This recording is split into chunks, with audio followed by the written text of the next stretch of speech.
नमस्कार, स्वागत है आपका स्टेट लाइव टीवी न्यूज में। मैं हूं आपके साथ राजकुमारी ठाकुर। कांग्रेस नेता पीसी शर्मा ने कोरोना की रोकथाम के लिए 10 लाख रुपए दिए हैं। उन्होंने कहा कि जिस तरह से कोरोना बढ़ रहा है, मेरे पास लगातार मैसेज आ रहे हैं कि उन्हें ऑक्सीजन की उपलब्धता प्राप्त नहीं हो रही है और रेमडेसिविर इंजेक्शन के लिए भी मरीजों को भटकना पड़ रहा है। पीसी शर्मा का कहना है कि रेमडेसिविर इंजेक्शन अस्पतालों में आखिर क्यों नहीं मिल रहा है। अगर डायरेक्ट अस्पतालों में रेमडेसिविर इंजेक्शन उपलब्ध कराए जाएं तो शायद मरीजों को इतना भटकने की जरूरत नहीं पड़ेगी। आखिरकार मरीजों को तो इंजेक्शन लेना है, चाहे बाहर से ले चाहे हॉस्पिटलों से ले, लेकिन बाहर जाने में खतरा ज्यादा है। अगर हॉस्पिटल में रेमडेसिविर इंजेक्शन की उपलब्धता होती है तो मरीजों को दिक्कतों का सामना नहीं करना पड़ेगा। आइए आपको बताते हैं पीसी शर्मा ने और क्या कुछ कहा।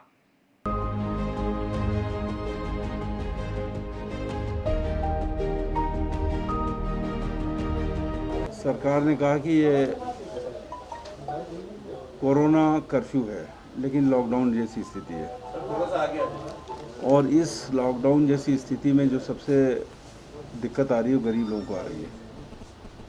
वो गरीब लोग जो स्लम्स में रहते हैं, जो दिन भर कमाते थे और दिन भर कमा के अपने परिवार का भरण पोषण कर रहे थे। सरकार को उनकी व्यवस्था करना चाहिए। पहले भी हुआ था कि निःशुल्क 2 माह का राशन ऐसे गरीबों के यहाँ पहुँचाना चाहिए। इस सरकार की को व्यवस्था करना चाहिए। दूसरा, सबसे बड़ी मुश्किल ये आ रही है अभी, मेरे पास दिन भर 24 घंटे फ़ोन आते हैं। कहीं भी फ़ोन करो, सरकार एक चीज़ कह रही है बार बार कि ऑक्सीजन की कमी नहीं है, रेमडेसिविर इंजेक्शन की कमी नहीं है, बेड की कमी नहीं है। लेकिन जिस अस्पताल में फ़ोन लगाइए आप तो वो ये कहेगा कि ऑक्सीजन बेड नहीं है। रेमडेसिविर जो इंजेक्शंस हैं, सरकार कहती कमी नहीं है और आजकल नरहरी जी को लगा दिया है, वो पूरे आंकड़े देते हैं, वो जो कि पेपर समाचार पत्रों में छप भी रहे हैं। पर किसी को 6 लग रहे हैं तो उनको वहाँ का इंडिविजुअल आदमी का, पेशेंट का पर्चा व्हाट्सएप करना पड़ता है। तो 2 मिल रहे हैं, एसडीएम और एडीएम केवल 2 ही उसको दे पा रहे हैं। पर ये अस्पताल को सीधे क्यों नहीं पहुँचा देते? एक इंडिविजुअल आदमी को क्यों लेना पड़ रहा है? ये मेरे पास अभी 3-4 व्हाट्सएप हैं कि नहीं मिल रहा है।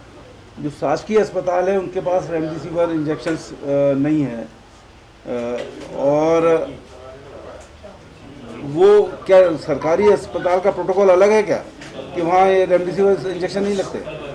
और ये मान के चलिए कि रेमडेसिविर 10 दिन के अंदर, जो पहला आदमी संक्रमित हो 10 दिन के अंदर बहुत आवश्यक है, 10 दिन में ही लगना चाहिए। 10 दिन के बाद दूसरी जो इसकी मेथड है प्रोटोकॉल वो होता है।